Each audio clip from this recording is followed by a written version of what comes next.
Canada ਵਿੱਚ ਦੇਸ਼ ਨਿਕਾਲੇ ਦਾ ਸਾਹਮਣਾ ਕਰ ਰਹੇ ਭਾਰਤੀ ਵਿਦਿਆਰਥੀਆਂ ਲਈ ਵਿਰੋਧੀ ਧਿਰ ਦੇ ਸੰਸਦ ਮੈਂਬਰ ਨੇ ਆਵਾਜ਼ ਚੁੱਕੀ। ਕੰਜ਼ਰਵੇਟਿਵ ਅਤੇ ਐਨਡੀਪੀ ਵਿਰੋਧੀ ਧਿਰ ਦੇ ਦੋਵੇਂ ਮੈਂਬਰ ਸਰਕਾਰ ਨੂੰ ਉਹਨਾਂ ਅੰਤਰਰਾਸ਼ਟਰੀ ਵਿਦਿਆਰਥੀਆਂ ਦੇ ਦੇਸ਼ ਨਿਕਾਲੇ ਦੇ ਆਦੇਸ਼ਾਂ ਤੇ ਰੋਕ ਲਗਾਉਣ ਦੀ ਮੰਗ ਕਰ ਰਹੇ ਹਨ ਜੋ ਭਾਰਤ ਵਿੱਚ ਇੱਕ ਇਮੀਗ੍ਰੇਸ਼ਨ ਸਲਾਹਕਾਰ ਦੀ ਧੋਖਾਧੜੀ ਦੇ ਸ਼ਿਕਾਰ ਹੋਏ ਹਨ।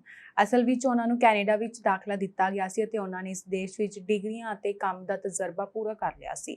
ਜ਼ਿਕਰਯੋਗ ਹੈ ਕਿ ਇਸ ਹਫ਼ਤੇ ਦੇ ਸ਼ੁਰੂ ਵਿੱਚ 2 ਜੂਨ ਨੂੰ ontario ਸੂਬੇ ਦੇ ਮਿਸੀਸਾਗਾ ਦੇ 6899 에ਅਰਪੋਰਟ ਰੋਡ ਤੇ ਕੈਨੇਡੀਅਨ ਬਾਰਡਰ ਸਿਕਿਉਰਿਟੀ ਏਜੰਸੀ ਦੇ ਦਫ਼ਤਰ ਸਾਹਮਣੇ ਸੈਂਕੜੇ ਵਿਦਿਆਰਥੀ ਤੇ ਸਹਿਯੋਗੀਆਂ ਨੇ ਦੇਸ਼ ਨਿਕਾਲੇ ਦੇ ਹੁਕਮਾਂ ਦੇ ਵਿਰੁੱਧ ਵਿੱਚ ਪ੍ਰਦਰਸ਼ਨ ਕੀਤਾ। ਇਹ ਪ੍ਰਦਰਸ਼ਨ ਉਸੇ ਤਰ੍ਹਾਂ ਰਿਹਾ ਜਿਵੇਂ ਭਾਰਤ ਵਿੱਚ ਕਿਸਾਨਾਂ ਨੇ ਸਿੰਘੂ ਬਾਰਡਰ ਤੇ ਜਾਮ ਲਗਾਇਆ ਸੀ।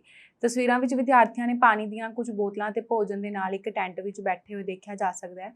ਉਹਨਾਂ ਨੇ ਬੈਨਰ ਫੜੇ ਹੋਏ ਨੇ ਜਿਨ੍ਹਾਂ ਤੇ ਲਿਖਿਆ ਹੈ ਦੇਸ਼ ਨਿਕਾਲੇ ਵਿਰੁੱਧ ਇਕਜੁੱਟ ਹੋਵੋ, ਡਿਪੋਰਟੇਸ਼ਨ ਬੰਦ ਕਰੋ ਅਤੇ ਅਸੀਂ ਨਿਆਂ ਚਾਹੁੰਦੇ ਹਾਂ। ਪਹਿਲਾਂ ਤਾਂ ਪੰਜਾਬ ਦੇ ਵਿੱਚ ਜਿੰਨੇ ਸਟੂਡੈਂਟਸ ਹੁੰਦੇ ਆ ਜਦੋਂ ਆਪਾਂ ਆਇਲਸ ਕਰ ਲੈਂਦੇ ਤਾਂ ਆਪਾਂ ਮੰਨ ਲਓ ਵੀ ਕਿਸੇ ਵੀਜ਼ਾ ਕੰਸਲਟੈਂਟ ਕੋਲ ਜਾਂਦੇ ਆ ਤਾਂ ਆਪਾਂ ਨੂੰ ਪਤਾ ਨਹੀਂ ਹੁੰਦਾ ਵੀ ਹਾਂ ਜਿਹੜਾ ਸਾਡਾ ਕਾਲਜ ਆ ਉਹ ਸਹੀ ਆ ਜਾਂ ਨਹੀਂ। ਸਾਨੂੰ ਪਹਿਲਾਂ ਤਾਂ ਚਾਹੀਦਾ ਸਾਰਿਆਂ ਨੂੰ ਵੀ ਇੱਕ ਵਾਰ ਜਦੋਂ ਕਾਲਜ 'ਚ ਐਡਮਿਸ਼ਨ ਲੈਣੇ ਤੁਸੀਂ ਕਿਸੇ ਦੇ ਵੀ ਥਰੂ ਵੈਬਸਾਈਟ ਤੇ ਜਾ ਕੇ ਫੋਨ ਨੰਬਰ ਤੇ ਲੈ ਕੇ ਉਹਨਾਂ ਦਾ ਜ਼ਰੂਰ ਗੱਲ ਕਰਿਆ ਕਰੋ ਵੀ ਅਸਲ ਦੇ ਵਿੱਚ ਤੁਹਾਡੀ ਕਾਲਜ 'ਚ ਐਡਮਿਸ਼ਨ ਹੈ ਜਾਂ ਨਹੀਂ ਹੈ। ਇਹਨਾਂ ਭਰਾਵਾਂ ਨਾਲ ਭੈਣਾਂ ਨਾਲ ਵੀ ਸੇਮ ਉਹੀ ਚੀਜ਼ ਹੋਈ ਆ ਕਿਉਂਕਿ ਜਦੋਂ ਇਹਨਾਂ ਨੂੰ ਆਫਰ ਲੈਟਰ ਮਿਲ ਗਈ ਸੀ ਤਾਂ ਇੱਥੇ ਕੈਨੇਡਾ ਲੈਂਡ ਹੋ ਗਏ ਸੀਗੇ। ਇਮੀਗ੍ਰੇਸ਼ਨ ਨੇ ਇਹਨਾਂ ਨੂੰ ਵਰਕ ਪਰਮਿਟ ਇਸ਼ੂ ਕਰਤੇ ਸੀਗੇ ਜਿਹੜੇ 20 ਘੰਟੇ ਵਾਲੇ। ਦੈਨ ਉਸ ਤੋਂ ਬਾਅਦ ਕਾਲਜ ਜਾਣ ਤੇ ਇਹਨਾਂ ਨੂੰ ਇਹ ਨਹੀਂ ਸੀ ਪਤਾ ਸਾਡੀ ਐਡਮਿਸ਼ਨ ਹੈ ਕਿ ਨਹੀਂ ਹੈ। ਕਾਲਜ ਵਾਲਿਆਂ ਨੇ ਇਹਨਾਂ ਨੂੰ ਉੱਥੇ ਜਾ ਕੇ ਰਿਜੈਕਟ ਕਰਤਾ, ਕਹਿੰਦੇ ਤੁਹਾਡੀ ਤਾਂ ਸਾਡੇ ਕਾਲਜ 'ਚ ਐਡਮਿਸ਼ਨ ਨਹੀਂ ਹੈਗੀ। ਦੈਨ ਬਾਅਦ 'ਚ ਕੇਸ ਚੱਲਦੇ ਰਹੇ, ਐਡਮਿਸ਼ਨ ਇਹਨਾਂ ਦੀ ਕਿਸੇ ਹੋਰ ਕਾਲਜ 'ਚ ਵੀ ਹੋ ਗਈ ਸੀਗੀ। ਕੇਸ ਚੱਲਣ ਤੋਂ ਬਾਅਦ ਵਰਕ ਪਰਮਿਟ ਵੀ ਆ ਗਏ, ਸਟੱਡੀ ਵੀ ਕੰਪਲੀਟ ਹੋ ਗਈ। ਬਟ ਅੱਜ ਜਦੋਂ ਪੀਆਰ ਦੀ ਵਾਰੀ ਦੁਬਾਰਾ ਆਈ ਆ ਤਾਂ ਇਹਨਾਂ ਵੀਰਾਂ ਭੈਣਾਂ ਨੂੰ ਫੇਰ ਉਹੀ ਡੈਪੂਟੇਸ਼ਨ ਦਾ ਸਾਹਮਣਾ ਕਰਨਾ ਪੈ ਰਿਹਾ।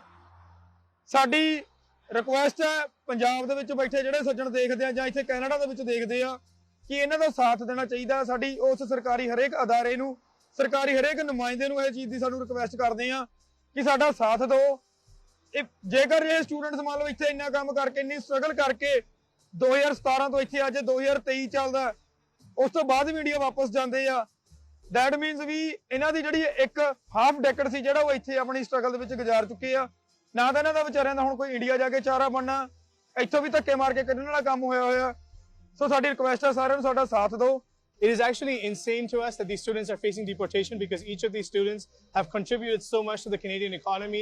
They've built this road with the taxes that they've paid, everything that they've ever bought. 13% of it goes towards a sales tax that builds everything in Canada. These airports, these roads. For 5 years, 6 years, these students have done this. Now that it's time for them to start enjoying the fruits of their labor, now that they've graduated, now that they've started to work and they're enjoying the fruits of their labor, the Canadian government has realized that they've made a mistake. The banks that they trusted made a mistake. And now instead of making the government pay and instead of making the banks pay, we now have folks here making the students pay for no reason of their own. Canada Border Security Agency, multiple universities, colleges accepted these documents and now are claiming they're false. What this is doing is continuing Canada's exploitive immigration system, which benefits the owners of these businesses, the owners of these for-profit schools, to exploit these students. These students came here to study, to work, to help be members of Canadian society. Instead, they're being exploitive, they're being threatened with deportations, and their cases are not being treated fairly. What we want is we want justice for these students, and we also want reform for the for-profit education system, the use of agents by the public schools. These agents are taking advantage of students, they're exploiting the students, and this benefits the Canadian colleges, but it doesn't benefit Canadian students. The fight of Canadian students is the same with these international students. We share a common struggle with them.